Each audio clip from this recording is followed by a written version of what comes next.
Dando sequência aqui à nossa aula, ao nosso conteúdo, é o seguinte. Então, a partir do momento que você estuda a palavra, que é o vocábulo, você precisa entender o vocábulo à luz daquele termo, daquele autor, tá? Agora, não pode ser estudada a palavra ou o vocábulo só a partir do autor.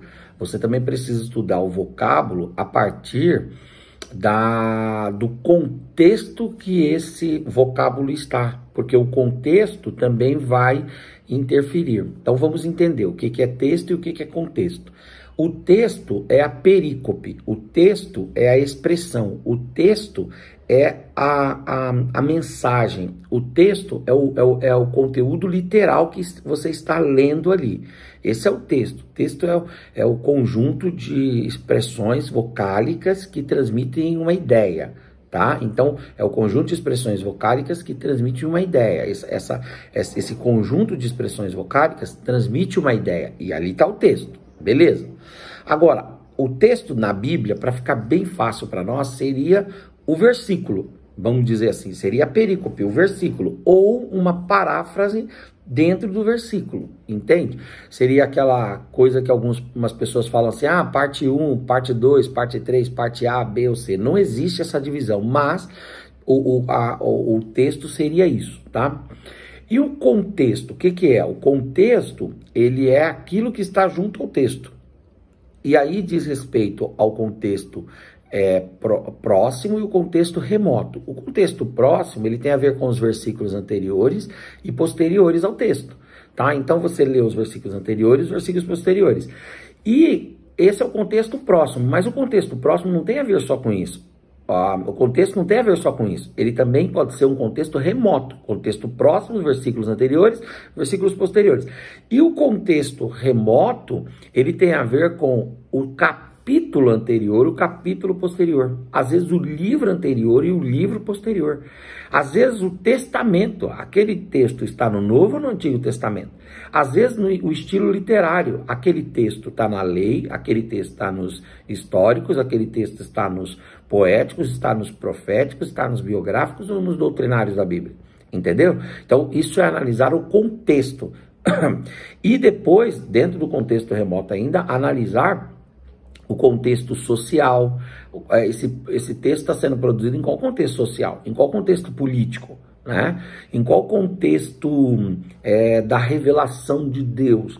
Está acontecendo aonde geograficamente? Está em Israel? Está acontecendo na Babilônia? Esse texto está acontecendo aonde? Né? Então isso você vai compreender o contexto.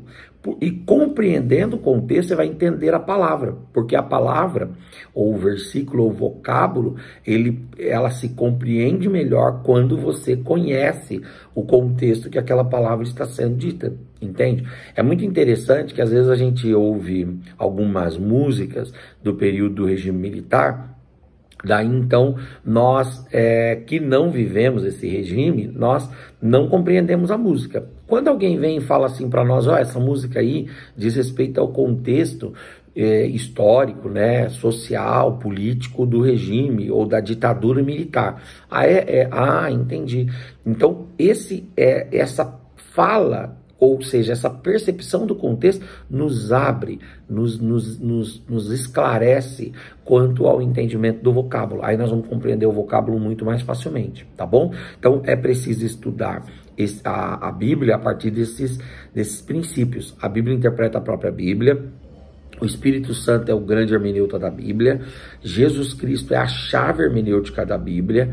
Nós precisamos estudar os vocábulos da Bíblia, ou seja, pegar as palavras do versículo e estudar essas palavras. Essas palavras devem ser estudadas no sentido da semântica, no sentido da sintaxe, no sentido da morfologia, no sentido da etimologia. Desculpa.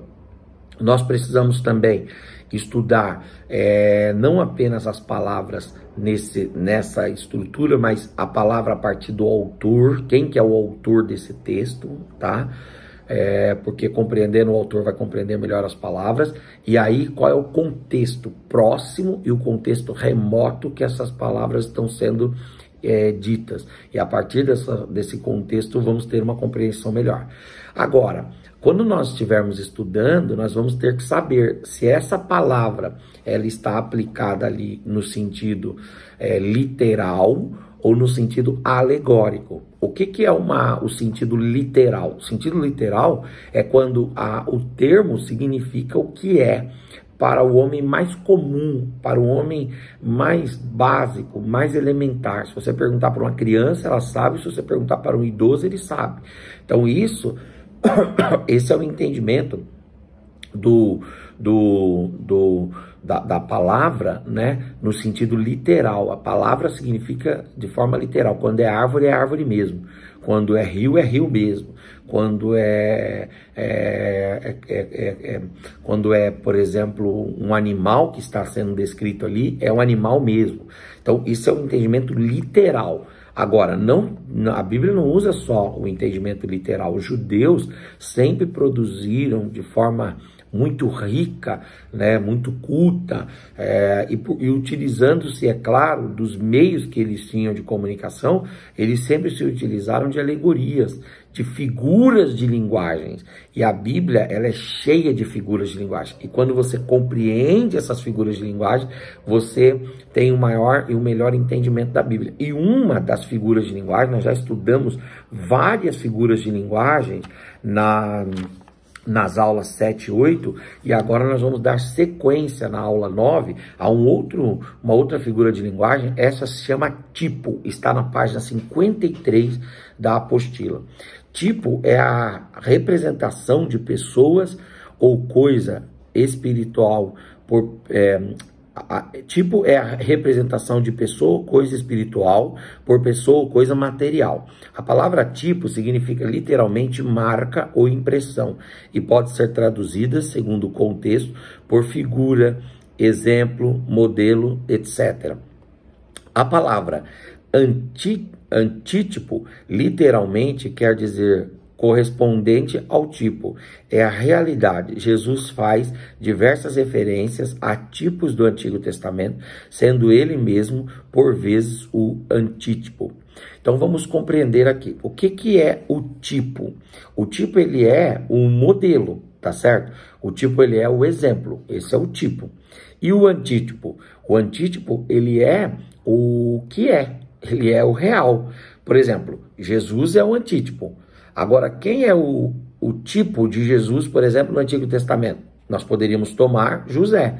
José, ele é o tipo de Jesus, que é o antítipo de José. Então, vamos entender isso aqui um pouco melhor. O tipo é sempre aquela figura, é sempre aquela pessoa, representação, o tipo, que vai demonstrar uma pessoa ou um fato real. Então, o antítipo é o real e o tipo é o modelo, é o exemplo, é a figura. Vamos pensar de novo aqui. A Canaã é o tipo da Nova Jerusalém, que é o antítipo, entenderam? Vamos pensar outra representação aqui. Israel é o tipo da igreja, que é o antítipo. Então, o antítipo é aquilo que é real, tá certo? É aquilo que é a verdade, é aquilo que é, aquilo que existe, aquilo que pode ser definido como o ser que existe, o existente. E o tipo, ele é uma figura, o tipo, ele é uma representação, o tipo, ele é um modelo, tá bom? Nós poderíamos usar outras ideias aqui. Por exemplo, Jesus, ele pratica, ele doa-se em sacrifício a Deus pelos nossos pecados. E quem é o tipo desse sacrifício de Jesus? É o Cordeiro. O Cordeiro que era sacrificado lá no templo, no tabernáculo e no templo, ele é o Cordeiro do Antigo Testamento, ele é o tipo de Jesus e dos seus sacrifícios, que são o antítipo, tá bom? Que são os antítipos. Muito bem, então vamos ver alguns exemplos aqui que o autor dá, depois de ter entendido o que é tipo e o que é antítipo, irmãos. Exemplos. Jonas.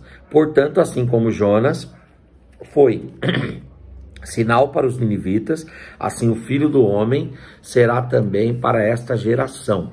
Como sabemos, o tipo é inferior ao antítipo. Jonas, a figura, Jesus, a realidade. Pois ele mesmo diz, eis aqui está quem é maior do que Jonas, conforme Lucas 11:32. Como Jonas esteve 3 dias e 3 noites no ventre do grande peixe, assim também estará o Filho do Homem, 3 dias e 3 noites no seio da terra. Mateus 12:40. Aí temos a prefiguração do trabalho, sepultura e ressurreição do próprio Cristo. Então veja que Jonas, ele é um tipo de Cristo, que é o antítipo. O antítipo é mais forte do que o tipo, né? Salomão, a rainha do sul se levantará no juízo com os homens dessa geração e a condenará, pois dos confins da terra veio ouvir a sabedoria de Salomão. E eis, aqui está quem é maior do que Salomão. Lucas 11:31. Quem é o tipo nesse versículo? O tipo é Salomão, filho de Davi, rei da sabedoria. E quem é o antítipo? Cristo, maior do que Salomão. Maior do que Salomão em reinado, maior do que Salomão em sabedoria, maior do que Salomão em tudo, né? Veja que Noé também e a arca, eles representam, eles também são tipos de Cristo e da igreja, por exemplo, né? A serpente de metal, João toma essa figura de linguagem em João 3 e ele fala que a figura de linguagem, a serpente que foi levantada no deserto é um tipo de Jesus que foi levantado no madeiro. Isso está em João capítulo 3, versículos 14 e 15. Alguns tipos pessoais no Antigo Testamento. Adão, por exemplo. Adão, ele é um tipo de Cristo, em certo aspecto. Porque por um entrou o pecado no mundo, por outro entra a redenção. O Abel, porque o sangue de Abel clama pela justiça, pela vingança, e o sangue de Jesus clama por perdão, por misericórdia.